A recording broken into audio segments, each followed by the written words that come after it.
साया, झील की पुकार। एक प्रेम कहानी जो मौत से भी पार थी। झील की खामोशी। उत्तराखंड के पहाड़ी गांव बीरगांव में पहाड़ों के बीच एक रहस्यमयी झील थी, जिसका नाम था मिमृत झील। कहते हैं वहां जाने वाले लोग लौटते नहीं। गांव के बुजुर्गों का मानना था कि झील में किसी आत्मा का साया है। आरव, एक युवा फोटोग्राफर, शहरी भीड़ से दूर शांति की तलाश में उस गांव में आया।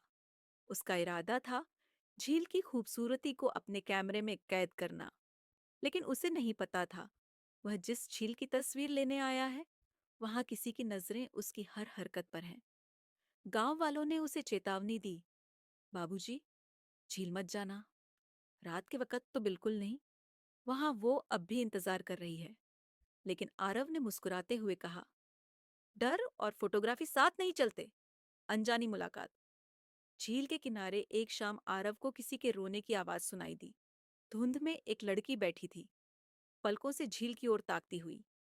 उसके लंबे बाल हवा में उड़ रहे थे और सफेद साड़ी शरीर से लिपटी थी। आप ठीक हैं? आरव ने पास जाकर पूछा। लड़की ने धीरे से सिर उठाया। उसकी आंखें गहरी और उदास थीं। तुम क्यों आए हो यहाँ? क्या तुम भी छोड़ दोगे मुझे? आरव थोड़ा चौंका, पर फिर बोला, नहीं, मैं तो बस तस्वीरें लेने आया हूँ। और अब शायद तुम्हारी भी। उसने अपना नाम बताया, आरव। लड़की ने खुद को अनन्या कहा। प्यार और परछाइयां। अगले कुछ दिनों में आरव और अनन्या की मुलाकातें बढ़ने लगी। वो उसे झील के आसपास की कहानियां सुनाती, पुराने मंदिर दिखाती और कई बार झील में पत्थर फेंकते दोनों घंटों बैठे रहते। आरव को एहसास हुआ कि वो अनन्या की आंखों में डूब चुका है। लेकिन अनन्या कभी गांव के अंदर नहीं आती। वो बस झील के पास ही मिलती और हमेशा कहती, रात होने से पहले लौट जाना। मैं चाहकर भी तुम्हें बचा नहीं पाऊंगी। झील की सच्चाई। एक दिन आरव को गांव की एक बूढ़ी औरत मिली, दादी रुक्मिनी। उसने अनन्या का नाम सुनते ही कांपते हुए कहा, तू भी उसे देख रहा है?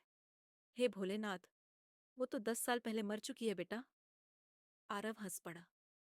क्या मजाक है दादी, मैं रोज उससे मिलता हूँ। रुक्मिणी ने कांपते हाथों से एक पुरानी तस्वीर निकाली।